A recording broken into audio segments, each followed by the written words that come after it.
Baik, di sini saya akan menjelaskan komponen yang sudah saya gunakan. Yang pertama yaitu di sini ada Arduino Mega 2560, di mana Arduino ini berfungsi sebagai pusat kendali sistem.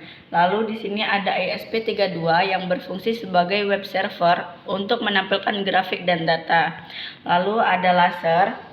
Laser ini berfungsi sebagai pemicu sensor. Di seberangnya ada sensor LDR yang berfungsi sebagai pendeteksi cahaya laser. Lalu ada adaptor. Adaptor ini berfungsi sebagai catu daya. Selanjutnya yaitu ada jumper. Jumper ini berfungsi sebagai penghubung antar komponen elektronik. Lalu ada benda atau mobil. Benda atau mobil ini berfungsi sebagai objek yang akan mengalami GLBB. Selanjutnya yaitu ada benang. Benang ini digunakan sebagai penghubung mekanik antara mobil dan juga beban. Lalu yang selanjutnya yaitu ada beban. Di sini saya menggunakan beban 30 gram dan juga beban 50 gram. Beban ini berfungsi sebagai sumber daya penarik pada sistem. Lalu selanjutnya yaitu ada busur. Busur ini berfungsi sebagai pengukur sudut. Selanjutnya yaitu ada laptop. Laptop ini berfungsi sebagai pusat pemantauan dan pengolah data. Lalu ada kayu. Di sini kayu berfungsi sebagai rangka dan dudukan alat yang menopang komponen. Selanjutnya yang terakhir itu ada katrol. Katrol ini berfungsi sebagai pengubah arah gaya penarik pada sistem. Baik, selanjutnya yaitu melakukan praktikum pada alat praktikum GLBB. Di sini saya menggunakan sudut 30 derajat dengan beban 30 gram. Lalu selanjutnya yaitu menghubungkan adaptor ke terminal.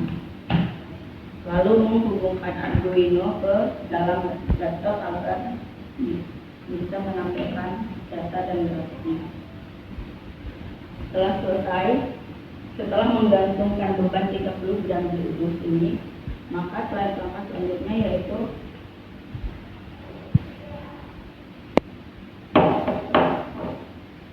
menghubungkan web ke dalam laptopnya.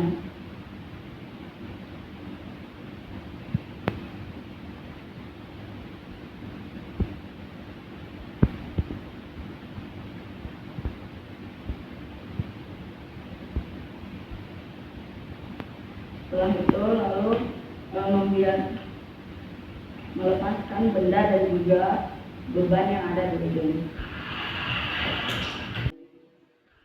Fungsi X pada grafik ini yaitu untuk menunjukkan waktu, sedangkan Y menunjukkan kecepatan dan juga percepatan. Pada grafik kecepatan terhadap waktu, terlihat adanya peningkatan kecepatan pada awal gerak, yang menunjukkan bahwa benda mengalami percepatan ketika mulai bergerak. Setelah beberapa saat, nilai kecepatan cenderung berada pada kisaran yang relatif stabil. Sementara itu, grafik percepatan terhadap waktu menunjukkan nilai percepatan yang relatif konstan sepanjang interval waktu pengamatan. Baik, selanjutnya yaitu menggunakan sudut 60 derajat dan juga beban 50 gram. Lalu langkah selanjutnya yaitu menghubungkan antara benang dan juga beban di ujung. Selanjutnya yaitu biarkan terlepas.